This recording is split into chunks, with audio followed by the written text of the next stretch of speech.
Hey guys, how's it going? It's Russell Matthews here, and I've been reading a lot of books lately, and it's been making me think about how important it is to develop a financial intelligence, and how that's one of the major factors that determines how secure you are and how much freedom you have later on in your life. So I figured, why not make a video on a topic that most people come in contact with every single day, and that is credit cards.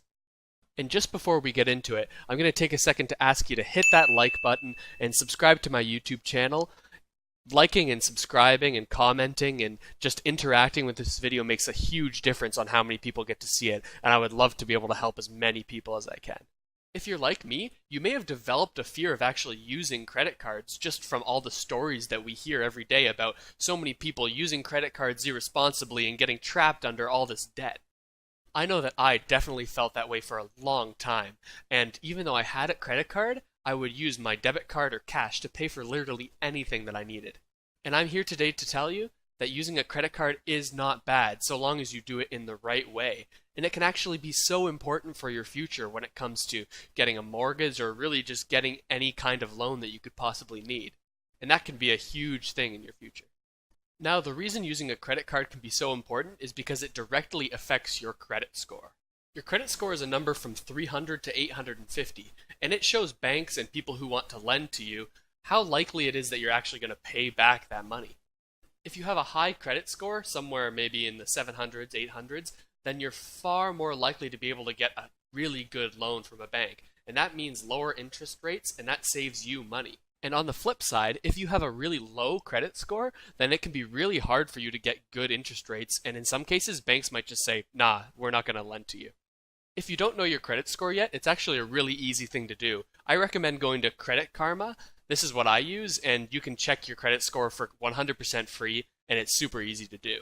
If you check your score and you realize it's way lower than you thought it should be, don't worry, it's not a measurement of how good a person you are, how trustworthy you are. It just might mean that you didn't know the factors that affect this score.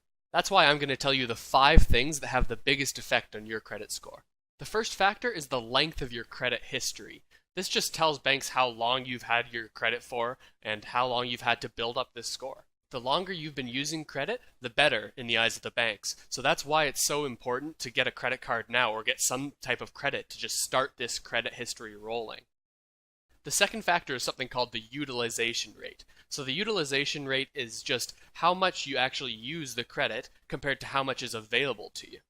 So let's say you have a credit card that has a $5,000 credit limit. If you consistently use that to its absolute peak and push it to the limit and have $5,000 of debt on a $5,000 card, then that's a very high utilization rate. And people generally don't like to see that, and it's going to have an adverse effect on your credit score.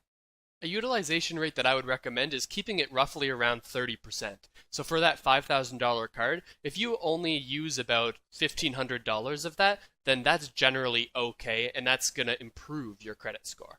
The next factor is pretty obvious in my opinion, and that's that you should be paying off your credit card on time every single month. If you consistently do this, it'll have a really good effect on your credit score. The fourth factor is what mix of credit you have. And what I mean by this is, do you have different types of credit? So maybe, do you have a credit card? Do you have student debt? Do you have an auto loan? Do you have a personal line of credit? If people see that you have this mixture of credit and they see that you can consistently pay them off regularly, then that's an even better thing for your credit score. The last factor is the total amount of inquiries, and this just means how many times have you applied for new credit in the past little while.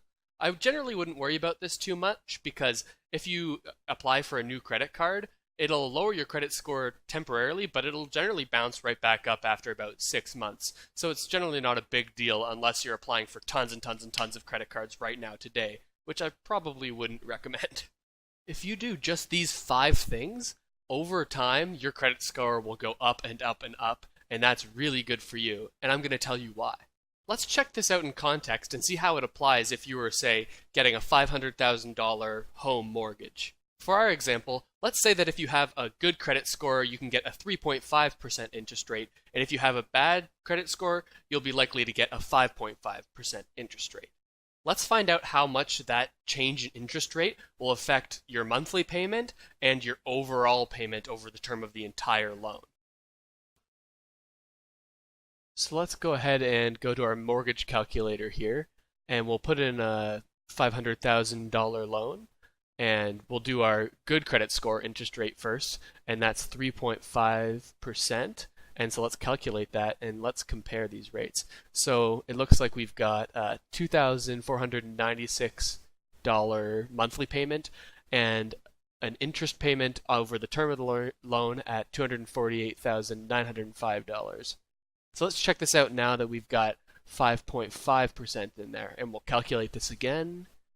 And yeah, wow, big difference. We've got $3,051 monthly payment and $415,000 roughly for the whole interest payment on the entire loan.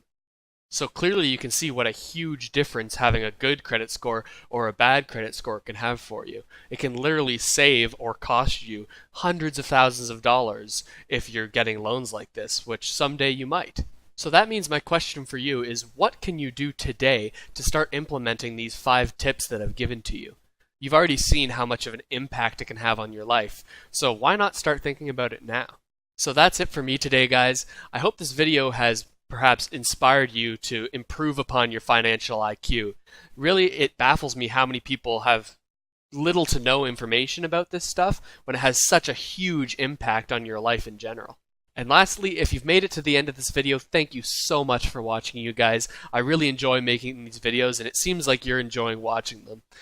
If you've gotten any value out of this video, feel free to like and comment and subscribe to this video. I love interacting with you guys, and if you have a question or a comment, I'd love to see it down below. And let me know that you made it to the end, because it's a pretty long video, and I'd be really pumped to see that you actually made it to the end. So that's pretty awesome. Okay, that's it from me. I'll see you guys next time, and I'll talk to you again real soon.